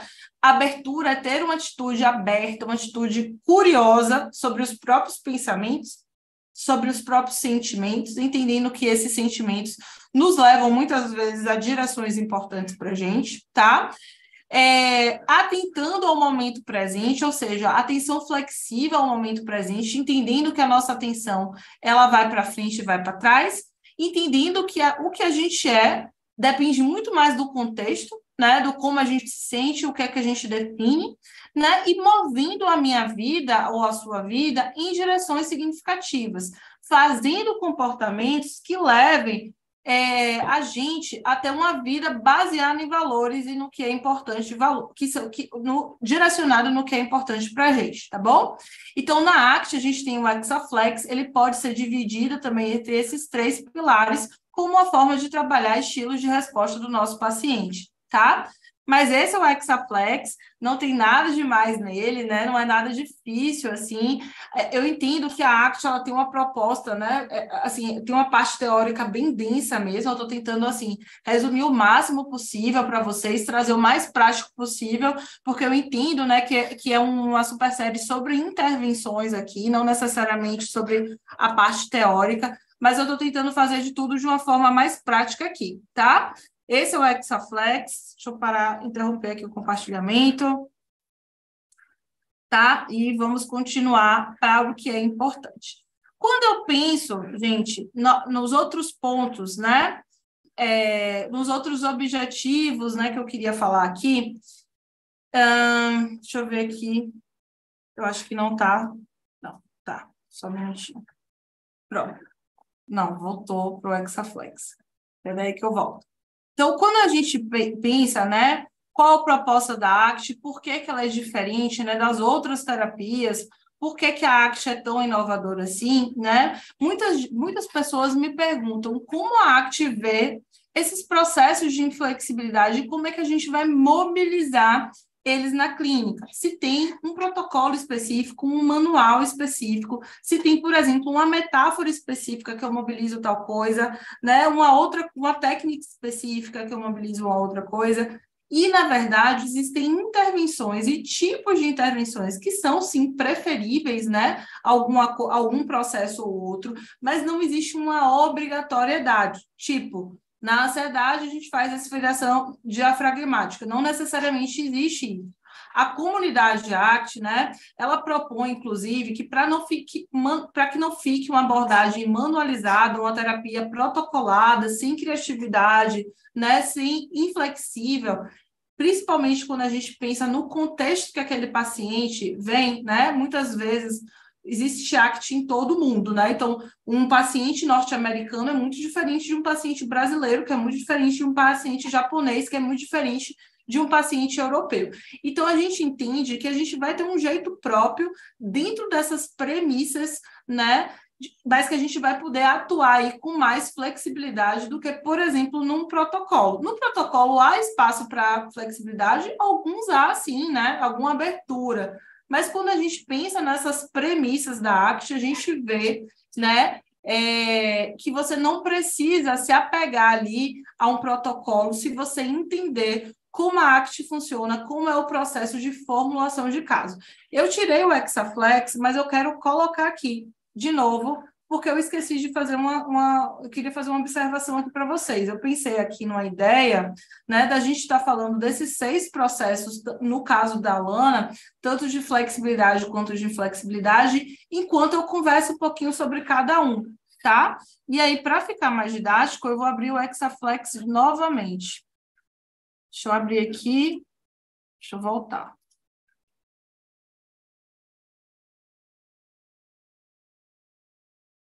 Compartilhar aqui a tela de novo. Pronto. Pronto. Então, vamos pensar aqui sobre os processos de como é que a gente ia intervir com a LAME, tá bom? Primeiro, vou começar falando sobre esses processos, não quer dizer que eu trabalharia nessa ordem, tá? Isso depende muito de cada paciente, não existe uma ordem certa, tá? Mas eu vou falar aqui de momentos onde a Lana trouxe isso e o que mais ou menos isso seria, tá bom? Quando a gente fala em esquiva experiencial, primeiro eu vou definir, depois eu vou trazer a Lana, o caso da Lana. Quando a gente fala em esquiva ou evitação experiencial, é a nossa tentativa de modificar as nossas experiências internas. A gente pode modificar alterando a forma, né, dizendo, não, isso não é nada, não preciso pensar assim, né, não foi nada, isso foi bobeira, por que eu estou tão chateada? A gente pode tentar diminuir alguma emoção, tá? A gente pode tentar mudar a forma dessa emoção ou diminuir a frequência dessa emoção, tá? Gente, antes da gente entrar nos processos, né, eu queria pontuar algo que é importante. A esquiva experiencial ou qualquer processo de inflexibilidade, ele vai ser um problema? Não necessariamente. O problema não é o processo em si. O problema é quando eu colo num processo de inflexibilidade e a minha vida fica restrita por conta dele. Então, fazer esquiva experiencial é a coisa talvez mais natural que o ser humano faça. A gente foi programado, né, por nossa mente resolvedora de problemas, a gente foi programado a evitar coisas desagradáveis, né? Então, por exemplo, se eu falo, eu tenho ansiedade toda vez que eu pego o carro, óbvio, eu não pego mais o carro, eu resolvo minha ansiedade, né? Então, a gente tenta, na nossa forma de resolver problemas, intuitivamente, a gente faz esquiva experiencial. É um problema fazer isso? Não. Quando é que a esquiva experiencial ou qualquer processo de inflexibilidade, ele é um problema? Quando ele toma um tamanho tão grande que a gente direciona o sentido da nossa vida para fazer esquiva experiencial. Então, quando não é importante para mim os meus valores, as coisas que são importantes, as pessoas que são importantes para mim. Quando mais importante para mim é eu me sentir bem o tempo todo, é não sentir ansiedade, tá? Vou trazer um exemplo clássico para vocês. Pessoas que têm agorafobia, transtorno do pânico, transtorno de ansiedade, são grupos de pessoas que fazem muito esquiva experiencial. Entendendo que o modelo é unificado, quer dizer que a gente vai ver caso por caso, mas a gente tem processos, né, que tem a ver com transtornos, que tem a ver com o funcionamento das pessoas. Então, pessoas que têm muita ansiedade, elas normalmente fazem muito esquiva experiencial. E aí, como é que seria, assim, fácil perceber isso? Primeiro, uma pessoa que tem o pensamento, por exemplo, uma pessoa que está andando no mercado e começa a ter ataque de pânico no mercado. Aí ela faz esquiva no mercado, né? Eu até falei esse exemplo na primeira aula. Aí ela vai também para o shopping, aí começa a ter ansiedade no shopping, aí ela faz esquiva do shopping, né? Aí ela vai fazendo isso, direcionando a vida para onde ela não vai ter ansiedade, sendo que é uma forma assim, ineficaz de lidar com a ansiedade, porque a gente não consegue, né? A ansiedade, se você só pensar em não sentir ansiedade, você já começa a sentir ansiedade, né? Se você fala assim, eu não posso sentir ansiedade de forma alguma, você já começa a ficar um pouco mais tensa, tá? Então, a gente não consegue fazer esse controle como a gente faz com coisas externas, tá? Então, a esquiva experiencial é essa tentativa de modificar, de alterar ou de diminuir os nossos eventos internos, tá? Nossas emoções, nossos sentimentos, nossas sensações fisiológicas, que advêm desses movimentos internos também. A fusão cognitiva, né, é a predominância, e preste bem atenção nisso, predominância, tá? A totalidade, né, de quando eu escuto muito a literalidade dos meus pensamentos. O que é fusão cognitiva? Né? É acreditar no conteúdo do meu pensamento? Não. É acreditar predominantemente no conteúdo do seu pensamento, utilizando apenas ele como fonte de regulação comportamental. Isso quer dizer que, na ACT, a gente vai ver os pensamentos como pensamentos, né? Isso não quer dizer que a gente precise acreditar neles. A gente vai trabalhar de uma forma funcional. É uma das grandes diferenças entre a ACT e a TCC. Na TCC, a gente vai fazer exames de evidências. Na ACT, a gente vai trabalhar de forma funcional. Significa perguntar para o paciente, por exemplo, esse pensamento, ele te ajuda ou ele te atrapalha? Esse pensamento te ajuda a fazer um comportamento que te direciona para uma vida com valor, que te aproxima dessa vida com valor, ou ele te afasta, né? Então, a Alana, por exemplo, ela traz uma esquiva muito grande, uma esquiva, inclusive, de lidar com a própria dor, o próprio sofrimento, e aí ela fica, né? Quais são os momentos que eu percebi aí a Lana fusionada? E aí vocês podem me ajudar também no chat, tá? Podem complementar aqui que eu vou dando uma olhada. Quais são os momentos que eu vejo a Lana fusionada? Quando ela fica muito ligada à literalidade do pensamento, que ela nunca vai ter uma família de novo, né? Que ela é uma péssima mãe, quando ela não está avaliando esse contexto, né? Que para ela, quando é que ela faz esquiva, quando ela não consegue lidar com a dor e guardar as coisas do marido, ou ela não conseguiu ir para o velório do marido para não entrar em contato com a dor, como eu disse, não é bom ou não é necessariamente bom ou ruim, é a forma que a gente lida com as coisas, tendo limites como qualquer ser humano que somos, tá? Ela faz esquiva, por exemplo, de olhar para os próprios filhos, porque eles relembram, né, o ex-marido dela, o marido dela que faleceu. Então, a fusão cognitiva e a esquiva, eles estão muito interligados, eles estão muito juntos. Por quê? Porque a forma que eu penso está muito relacionada com o que eu sinto, e com o que eu sinto está muito relacionado com o que eu penso. Se eu sinto ansiedade, antes de fazer uma prova, né, eu posso muito bem pensar, nossa, vai dar tudo errado, estou sentindo algo estranho. Ou então, olha como eu sou burra, né? De novo, eu já estou aqui me tremendo e etc. Tá bom?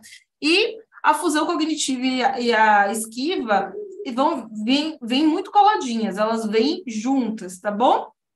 No segundo pilar, que é a atenção rígida e o self-conceitual, a atenção rígida seria aquela atenção que é predominantemente no passado ou no futuro. Então, o paciente ele tem dificuldade de aterrissar no presente. É como se ele ficasse muito mais atento a coisas que aconteceram, a ruminando, né, coisas que aconteceram, como, por exemplo, a Lana falava. porque antes isso acontecia, porque antes eu era muito feliz, porque antes o meu marido era muito carinhoso, etc. E não tem o problema de você botar atenção lá, o problema é você não sair do passado, tá? Ou não sair do futuro. E e a atenção rígida predominantemente para o futuro, eu vi na Lana quando ela falava: minha vida nunca vai ser igual, eu não vou conseguir atingir minha família, né? Eu não vou conseguir ter uma vida mais como eu era antes. Então, a nossa atenção, o processo atencional do ser humano, ele é oscilante. Isso quer dizer que a gente lembra de algo que aconteceu no passado, a gente pode pensar numa previsão no futuro, pode tentar, né, fazer, nem sempre a gente acerta, a gente pode tentar, mas o que é importante está acontecendo aqui agora. E quando eu passo muito tempo preocupada com o passado ou com o futuro, eu passo muito tempo sem prestar atenção no meu ambiente, nas pistas ambientais que estão aqui, e aí eu perco repertório, né? Aí eu perco coisas que são importantes para mim, provavelmente avisos, né?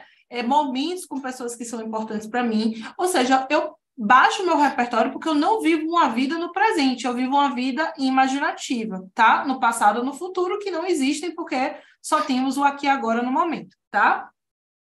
E o que é o self conceitual? Talvez o self conceitual, para quem é da TCC, seja a associação mais fácil para a gente fazer. O self como conceito, o apego ao self como conceito, né? Ele também, como todos os processos de inflexibilidade, ele não necessariamente ele é um problema, tá? A nossa sociedade se estrutura a partir de conceitos sobre a gente, sobre o outro, né?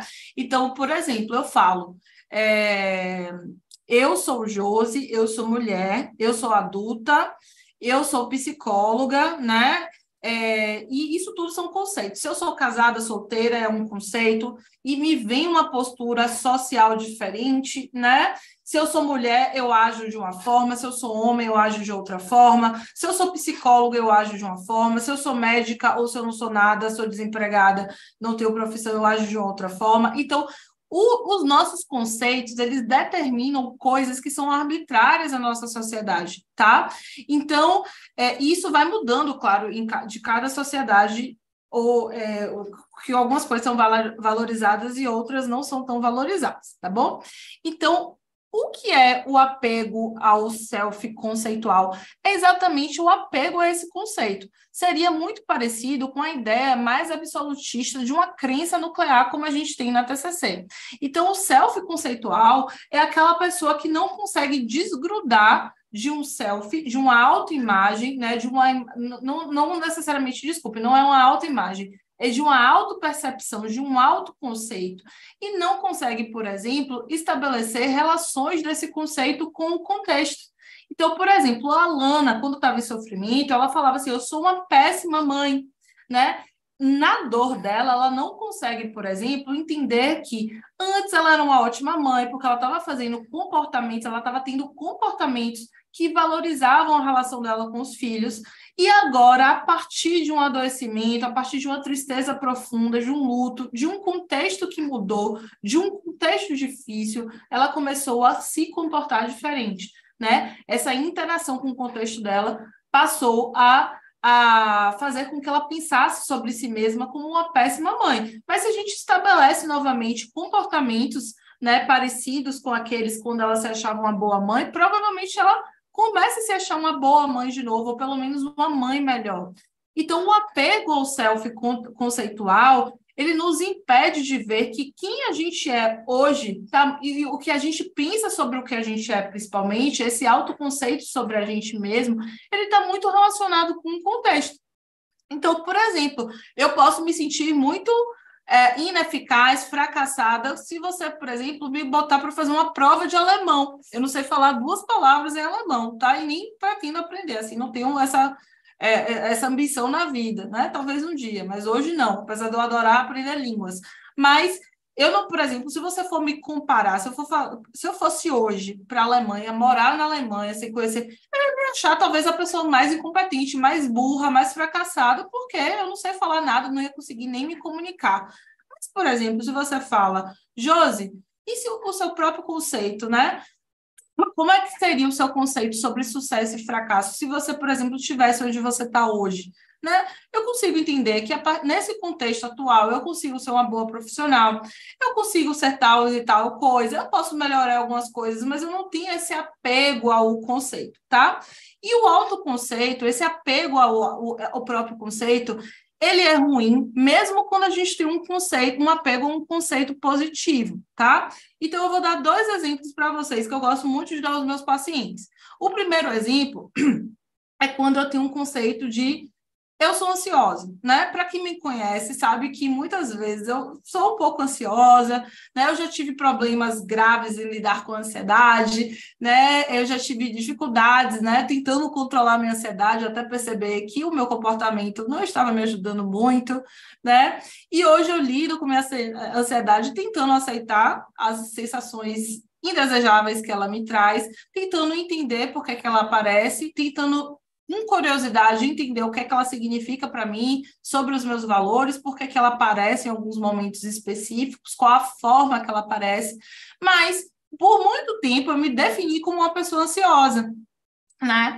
E aí, toda vez que eu estava em momentos com muito relaxamento, era como se eu estivesse fazendo algo errado, né? Tipo assim, não, eu sou ansiosa, eu não posso estar relaxada. Não, eu não sou, eu sou ansiosa, eu tenho que estar me preocupando, né? Então, o apego a esse conceito do sou ansiosa, ele é um problema. E aí eu vou provar para vocês que não necessariamente é sobre o conceito em si, mas sobre o apego que faz com que a gente restrinja a nossa vida. Se eu tenho uma... Desculpa, gente. Se eu tenho um pensamento, um autoconceito, tá? Um conceito sobre mim de que eu sou uma pessoa boa, né? Isso pode me gerar prazer, eu posso gostar de ser uma pessoa boa. Ser uma pessoa boa pode estar de acordo com os meus valores, inclusive, né? Mas se eu fico presa a esse autoconceito, né? Quando eu preciso, talvez, ter atitudes que eu não considero de uma pessoa boa, aí vamos pensar que eu estou no ambiente onde eu estou sendo agredida, né? Onde eu estou sendo violada, e eu preciso, talvez, me defender, ser mais firme, né? Ser um pouco mais agressiva, sentir raiva. E aí eu penso, pessoas boas não fazem isso. Pessoas boas não sentem raiva. Pessoas boas não são agressivas e não se defendem. Pessoas boas são pessoas boas, né? Então, se eu não consigo entender que eu posso ser talvez mais agressiva, menos submissa, num contexto que esteja me desfavorecendo, que eu esteja, né, sendo agredida, se eu colo nesse autoconceito, eu não consigo me defender, eu não consigo lidar com a minha experiência, eu fico lidando apenas com o meu contexto verbal, que é uma regra. Eu sou uma pessoa boa e pessoas boas fazem tais e tais e tais coisas. E aí, por exemplo, eu estou aqui na minha experiência, na vida real, as coisas acontecendo, todo mundo, sei lá, batendo em mim, me criticando e etc. E eu não tomo nenhuma atitude, meu comportamento se restringe porque eu estou presa no autoconceito aí de que eu sou uma pessoa boa. Então, o que é importante para a arte é que a gente tenha vivência, né, não só do mundo verbal, porque o contexto verbal, ele importa, claro que ele importa. A gente fez com que a gente, como humano, né, resolvesse problemas, fez com que a gente evoluísse como ser humano, mas existe também um contexto da experiência da vida que não é uma representação mental, que ele está acontecendo aqui agora e a gente precisa dele, a gente precisa prestar atenção a ele e precisa entender essas mudanças contextuais, como elas mudam também a nossa avaliação sobre a gente, tá? Sobre esse conceito. Então, a Lana falava constantemente que ela era uma mãe ruim, que ela gostaria de ser uma mãe boa, e se a gente muda esse contexto, a gente entende que ela pode ser, sim, uma mãe boa. Se a gente bota ela para fazer algumas coisas que ela fazia antigamente, a gente entende que talvez esse autoconceito dela seja mais flexível, tá bom? E aqui, quando a gente tem valores difusos, né? Predominância da obediência, fusão e valores evitativos. São valores, quando a gente fala principalmente de valores, nessa ponta do hexágono, a gente está falando de pacientes que têm dificuldade de ter clareza sobre o que é importante ou não para eles, tá? Então, são pacientes que muitas vezes chegam com valores genéricos, de tipo assim, ah, não, eu quero ser uma boa pessoa, né? Não, eu quero ter uma família, mas eu não sei quando. Eu quero ser uma boa profissional. Então, são valores difusos, muitos relacionados com obediência em relação ao que é socialmente aceito, tá? E aí a gente não consegue entrar em contato, direcionar uma ação do paciente, porque ele não sabe nem para onde vai. Então, a Lana, ela sabia o que era importante para ela. Ela sabia que ela tinha uma relação onde ela era aceita, onde ela era amada, né? Onde ela se tornava uma pessoa como ela é, uma pessoa com mais liberdade, autonomia, né? Uma pessoa que era carinhosa, que cuidava dos filhos, que saía. E que isso para ela, esses comportamentos, esses objetivos, esses eventos levavam ela para uma vida valorosa, porque ela se sentia muito mais vitalizada naqueles momentos quando ela estava com o ex-marido, com o marido, tá? Então, os valores são talvez a parte mais, na verdade, toda a arte ela é muito experiencial, né? Mas os valores, entender os valores, talvez seja a parte mais difícil, pelo menos para mim foi. Porque valores, eles não são qualidades, né? Onde a gente alcança. Por exemplo, valores não são eventos como a gente pensa. Por exemplo, tem um valor de casar e ter 3 filhos, né? Eu posso não saber quando isso vai acontecer, mas isso é um evento, né? Eu posso, por exemplo, dizer, eu vou casar 30 de dezembro de 2024. Tem uma data, tem um horário exato. Quando a gente fala de evento, a gente está falando de objetivos. E não necessariamente ter objetivos é ruim. Pelo contrário, ter objetivos é muito bom. Mas por quê? Porque é muito bom, porque os objetivos nos levam aos nossos valores, mas os nossos valores são maiores do que o nosso objetivo. Os nossos objetivos, eles falam de um processo que pode acontecer no futuro, pode nem acontecer, eu posso nunca casar, pode não ser 30 de dezembro, pode ser 2 de fevereiro, né? Pode ser nunca, né? E é um objetivo, mas não necessariamente eu não posso, talvez, fazer coisas que me levem ao meu valor de, por exemplo, ter uma relação importante, acolhedora, que seria aí um valor, uma forma de eu ser, né? Porque esse casamento não chega, né? Então, por exemplo, eu posso ter o valor o objetivo de ter filhos e ter o valor de cuidar das pessoas que eu amo, né? De ser cuidadosa, tá? Então, os valores, eles têm a ver com comportamento, formas de se comportar que são estabelecidas através do tempo e que são estáveis através desse tempo, né? E que eles qualificam um jeito de agir, um jeito de ser que é muito próprio da gente, tá? Então, como é que eu descubro isso com os meus pacientes? Às vezes o paciente fala para mim, eu quero me formar, né? E aí eu posso pensar de forma errônea, equivocada, pensar, nossa, a profissão desse paciente é um valor muito importante para ele. E aí ele pode falar assim, não, eu quero o meu diploma, porque quando eu me formar, eu vou poder cuidar bem da minha família. Entende como é diferente? Então, o valor é o que está por trás, é a motivação daquele comportamento, ele é a referência do que aquilo é importante para o sujeito. Assim como, por exemplo, uma pessoa pode casar apenas, né, para ter filhos, não necessariamente ligar tanto para a relação, porque o objetivo dela é ter filhos. Ou então, por exemplo, quando a gente pensa em valores, né, muitas pessoas que sofrem abuso na violência, né, conjugal ali, com o marido, etc., elas pensam, mas se eu abro mão da minha família, eu estou abrindo mão do meu valor, que é a minha família, né? Se eu me separo desse marido, eu abro mão de uma família carinhosa, que é tudo que eu mais desejo, né? E aí a gente vai trabalhar com aceitação, porque a aceitação não é resignação, a aceitação é o primeiro passo da nossa mudança, quando a gente entende qual o ambiente que a gente está, quando eu abro o olho para as coisas que estão passando através, né, na minha vida naquele momento, e quando eu sinto aquela dor, né, por essas coisas não fazerem sentido para mim, eu posso redirecionar a rota. Então, às vezes, né, passar por um divórcio tem muito mais a ver com o valor de cuidar de uma família ou de ter autodignidade do que permanecer casado num relacionamento ruim. Só que isso tudo você só vai descobrir a partir de um processo com seu paciente e investigando para o que é importante, o que é norteador para ele.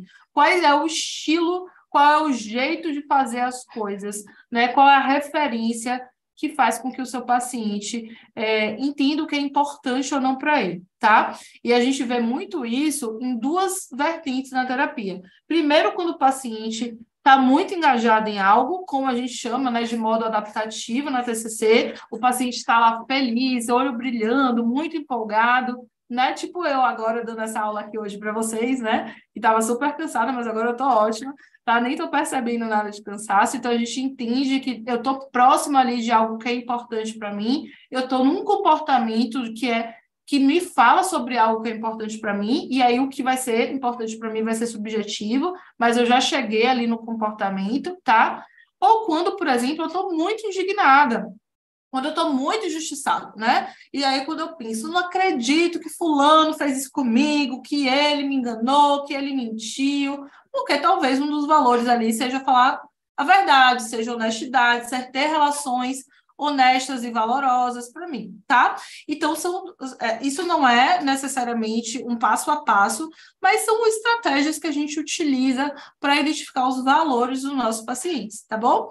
Um dos valores da Alana era ser amada, né? Amar, cuidar, ter uma família, ter relações carinhosas e próximas, e isso não morre com o marido dela. Por quê? Porque valores não são lugares onde a gente chega, valores são qualidades do nosso comportamento. Ela pode ter isso com o marido, ela pode ter isso com os filhos, ela pode ter isso num outro relacionamento, ou ela pode ter isso com ela mesma, né? Não necessariamente substituindo essa pessoa que foi, tá bom? E aí a gente tem o último ponto do Hexaflex, que ele é relativo a uma dificuldade de manejar o comportamento de acordo com o que é importante para a gente, porque a gente pode saber o que é importante para a gente.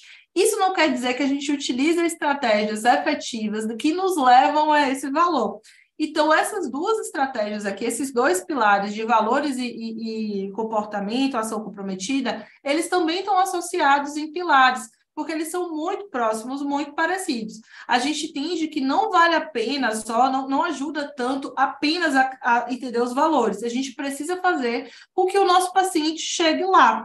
E essa estratégia eu utilizei quando eu pedi para a Lana escolher uma das coisas que eram importantes para ela e se aproximar gradativamente. E aí, o que é mais bacana na ACT é que a gente não fica preso a um objetivo. Porque, por exemplo, eu pedi para a Lana a atividade dela foi ficar mais tempo com os filhos, né? Olhar para os filhos e etc. E ela pode, por exemplo, chegar na próxima semana da terapia e ter fracassado, e falar assim, nossa, Josi, não consegui, nananana, e se queixar, e ter um autoconceito, né? Apegado, nossa, eu não estou fazendo nada pela minha terapia, ou então, nossa, eu nunca vou conseguir melhorar, né? Ter uma fusão cognitiva, eu nunca vou conseguir melhorar, ter um autoconceito apegado, eu nunca vou conseguir melhorar porque vou ser infeliz para sempre. Enfim, né? A gente manejaria isso, mas quando a gente pensa em valores, a gente pensa em direções. Quando a gente pensa em objetivos, a gente pensa em marcos, em eventos, tá? Então, são vários os valores, desculpe, são vários os objetivos que podem me levar a um valor. Por exemplo, se eu tenho um dos meus valores, agir com honestidade, tá? E aí, o que pode ser agir com honestidade? Pode ser, sei lá, declarar meu imposto de renda, mesmo achando que eu pago imposto demais.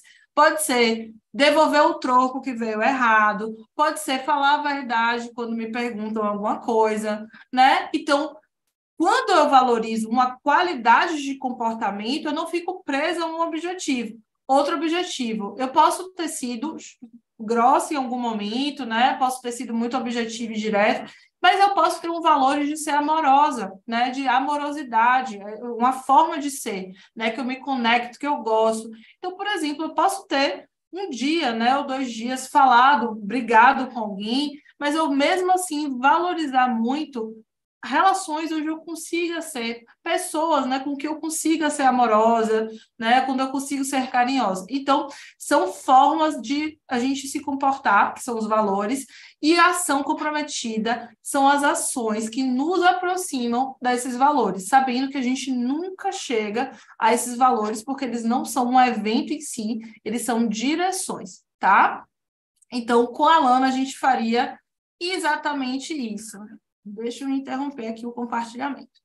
Então, gente, para a gente pensar aqui na finalização, né? Afinal, a gente já tem mais tempo, né, de aula do que o que eu tinha pensado, mas eu entendo também que a gente atrasou um pouquinho. A ACT, ela vem com essas habilidades, né, com a forma flexível de lidar com esses 6 processos do paciente, né, uma forma transdiagnóstica, mais flexível da gente lidar com esses 6 processos, tanto de flexibilidade quanto de inflexibilidade, entendendo, né, que a gente vai tentar trazer da inflexibilidade o paciente para a flexibilidade, ele vai passar para a flexibilidade com muita amorosidade, com muita colaboração. Então, na ACT, as coisas, elas são... a dor do paciente, ela é entendida como algo natural, né? Ela é ouvida como algo importante, né? Ela é validada porque a gente entende que todos os seres humanos sofrem mesmo, inclusive os terapeutas, né?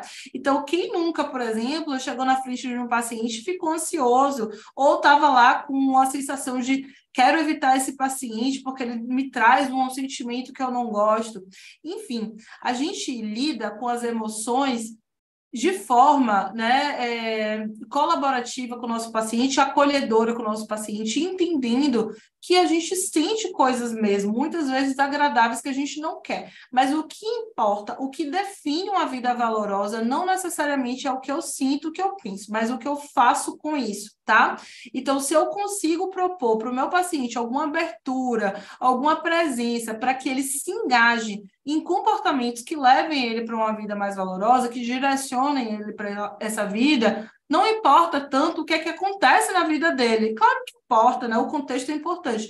Mas quando a gente entende que a chave daí está muito no que eu vou fazer com o que me acontece no contexto, e não necessariamente se algo é bom ou ruim para mim, mas como eu vou reagir a isso, a gente tem mais efetividade no nosso tratamento com o paciente, tá? Então, a ACT, ela vem trazer essa flexibilidade, ela vem tirar, né, o paciente da inflexibilidade, trazendo algumas alternativas, entendendo que o sofrimento humano, ele é normal, mas que muitas vezes o nosso contexto verbal, essa linguagem, né, essa forma da nossa sociedade faz com que a gente sofra, intensificando a dor, né, fazendo o que a gente chama de dor suja aí, que é essa avaliação sobre a própria dor limpa, né? Por exemplo, pensar, se eu tenho ansiedade é porque eu sou fraca, porque eu sou frágil, né? E não necessariamente só ficar lá com a dor limpa como os animais ficam, né? Essa possibilidade imaginativa de pensar sobre possíveis eventos que nem chegaram ainda a acontecer ou podem não acontecer nunca, né? De ter a possibilidade de fazer representações mentais na nossa cabeça, faz com que a gente lide, a gente exerça um papel diferente, né, dentro do nosso mundo, tá? Muito único, muito exclusivo, que nos ajuda muito em grandes partes, né? Mas que também traz muito sofrimento para os seres humanos, tá? Entendendo como a gente funciona, a gente também consegue lidar melhor com os efeitos e as consequências disso. E é isso que a ACT propõe, uma visão mais acolhedora e mais flexível dessa abordagem, né, do sofrimento humano, tá bom? Eu vou abrir rapidamente para perguntas, tá? Eu não vou me demorar muito em relação às perguntas, porque a gente vai ter no sábado um plantão de dúvidas. Hoje a gente vai tirar muitas dúvidas de vocês, mas eu queria um feedback, se tem alguma coisa que vocês não entenderam direito, que foi relacionado a algo da aula hoje, ou o que vocês acharam.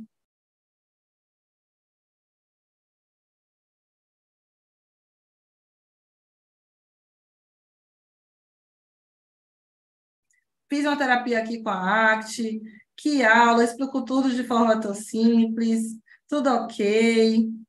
Abordagem acolhedora. Que bacana, gente, que vocês gostaram.